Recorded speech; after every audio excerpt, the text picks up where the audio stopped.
Found out I gave someone sexual trauma. Had to make a burner since my friends know of my other one. Won't be disclosing my age or others. Recently I'd received an anonymous message through Instagram. I'm not hard to find, so I don't think anything of it. It's a text from someone I hadn't talked to probably since elementary school, for very good reasons. Jake was a cliche douche, always picking on girls, harassing them, anything to make his friends laugh. Smack Ass Friday is notoriously a middle school thing. I never liked it. Me and him had gotten into a physical fight as he thought I was acceptable to touch me. I fractured his nose, but as long as I agreed not to press charges on him, we were both allowed to go to school. At around 8th grade, boys and their antics were taking a step up, and now the little jokes were full on sexual assault or bullying. It was very common for boys to pants each other and record it in the hallway. To unsuspecting boys, it was honestly terrifying. Not long after, boys began to lift up the shirts of girls and record it. Middle school was so vile, and Jake relished in it as the other little boys did. One day I was walking through the halls at lunch. I was in honors classes, so I often visited class during lunch for tutoring or help.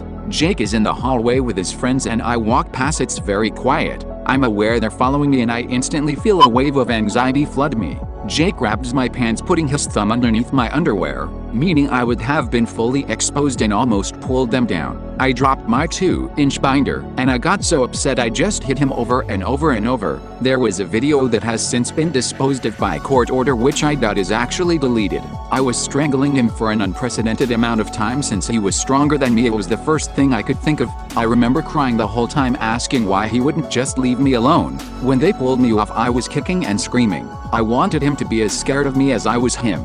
I was removed from the school and put into behavior school for the extent that I heard him that day. I was considered high risk for the environment, as if boys aren't literally sexually assaulting us with little to no ramifications. He comes from a nice family. This behavior was so confusing. He messaged me recently saying that he's grown from that incident, and that he's been in therapy since. He apologized to me and said he's grateful someone stood up to him. He said he's had trouble with sex and touching people ever since. He said my cries and screams haunt him still. He can't explain why he was so horrible to girls. He feels so guilty now. Sexual interactions give him panic attacks now. He can't be touched sexually either. Along with all that, he now suffers from self-esteem issues and issues with trust. His family has been disgusted with him since. His sister won't talk to him anymore. Turns out he had been touching her too. He wanted my forgiveness on the situation to help ease his mind, so he doesn't feel like a predator. Where was my grace when I needed it from him? I told him he deserved it, that he deserves to relive what he put me through. How that easily could have been much worse if we were older in a different setting. I told him I didn't care about his well-being, and I hope he lives with it until death, just like I have to. I'm no longer upset about the situation, but I'm glad he's suffering at boarding school. I'm glad my incident revealed what he was doing to his sister. He hates his life, and I may be a horrible person, but I find joy in that. He said he couldn't lie with himself. I replied, sounds personal, and I blocked him. Just wanted that off my chest. Edit 1. The abuse of his sister began when he was about 8, which means he started touching her at around 2 or 3. Sexual assault outside of his home did not start until he was middle school age, around 11 or so. Before that, he only got in trouble for cliche cases of being a classic bully. Edit 2. If you think it's paid or fake, that's absolutely valid. Please do not use this comment section as a place to victim blame or spread hate.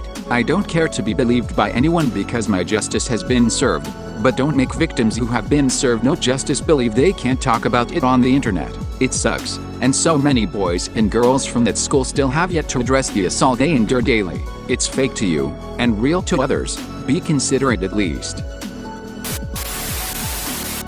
I pretend I'm an influencer, so I'll do basic chores. For the past 3 months, I've been pretending to be an influencer. I tend to go through serious bouts of depression. I won't shower or eat. I just lay in bed and rot. However, I've recently discovered that if I record myself and pretend that I'm talking to an audience, I'm able to motivate myself to get ready and go to work. This also goes for my chores. I'll do a time-lapse video of myself doing the dishes, laundry, and everything else that I'll need to do. I don't post these videos anywhere, and I don't show these videos to anyone. They're just really fun to look back on, and it makes me happy to see that I've accomplished things while feeling this shitty about life. Once I stole my gym teacher's inhaler during PE class. I stole her inhaler in PE class because I didn't want to run 5 laps when she kept telling me to. She got really tired and needed her inhaler but couldn't find This caused her to panic and run out of breath, and after that she went to the ER because she had a very bad asthma attack. If you are reading this, Ms. Stanley, I am truly sorry. I faked having Tourette's in 7th grade and it haunts me. It's about 4.5 years ago. I wasn't even that young, which makes it so much worse. I had come across this YouTube channel of a girl vlogging her life with Tourette's, and I was suddenly convinced I had it and immediately started mimicking the behavior, and I continued to do it at school the next day. I honestly don't recall much, but I remember I would walk around with my friend, and I would be excessively loud, and I would even drag it into class doing questionable movements and noises. I have no idea how long this lasted, and exactly why I was being so hypocritical, but my stomach drops of embarrassment and guilt every time I think about it. I threw up on the carpet on purpose and never told my dad. So one time when I was like 6, I had to throw up. Now, my dad was on the computer and I was standing by him in the carpeted family room. When the nausea took over me, my little 6-year-old brain said, "Wouldn't it be cool if we threw up on the carpet?" So without even trying to get to the bathroom, I waited and waited until I vomited right on the carpet. I felt bad because my dad had to clean it up, and the guilt still gnaws at me to this day. Of course, my dad was very upset and I never told him I did that on purpose.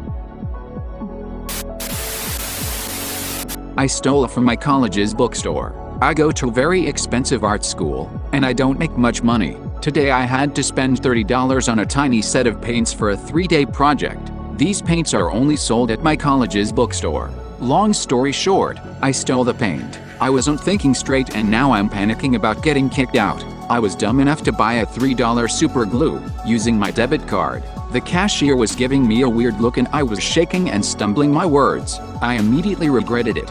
But IDK, what to do now? I didn't notice any cameras, but I'm worried they'll notice when they do a stock check. IDK. I honestly tried but just couldn't manage to stop smoking in time. I had a great opportunity come my way and I quit smoking weed, but it was honestly not soon enough. A job with potential to make $92K after bonuses is going to be out the window Thursday when I take this physical at a hospital and I fail the drug test. I know I can't choose a cleanse because the $60 one I already didn't work at all, failed faster than the time the drug test said to wait, basically immediately failed, and here I am days away and still failing at home tests, so I can only imagine what the hospital is going to see. I quit doing drugs except week a year and 3 months ago, but just had to keep smoking like a moron. Here's to more years in my shift manufacturing job that I despise because I am a fucking idiot and couldn't deal with being sober. IDK, why I took on such a good opportunity anyway. Edit, I drank tons of water and liver detox dandelion tea, more and more water, and everything went well. Thank everyone for the advice, and no, they didn't watch me pee, so I freaked out for no reason. Could have easily used fake pee, although they did test for protein and sugar to check my liver, so not sure how that would have went, but I was able to pee clean.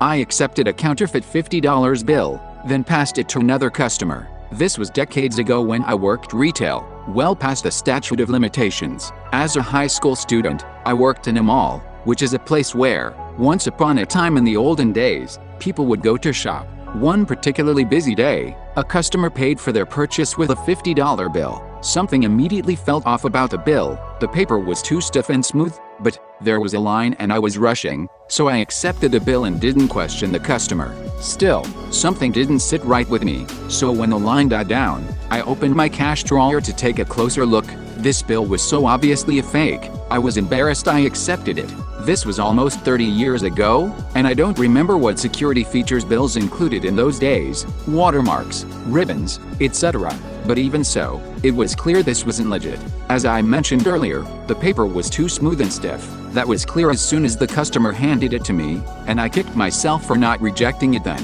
It also didn't have any of the colored fibers a real bill would have, and the printing was flawed and not raised like a real bill. Only a fool would have accepted this bill, and I was that fool. I showed the bill to a co-worker, and he agreed that it was counterfeit. He probably also agreed I was a fool, but too polite to say so.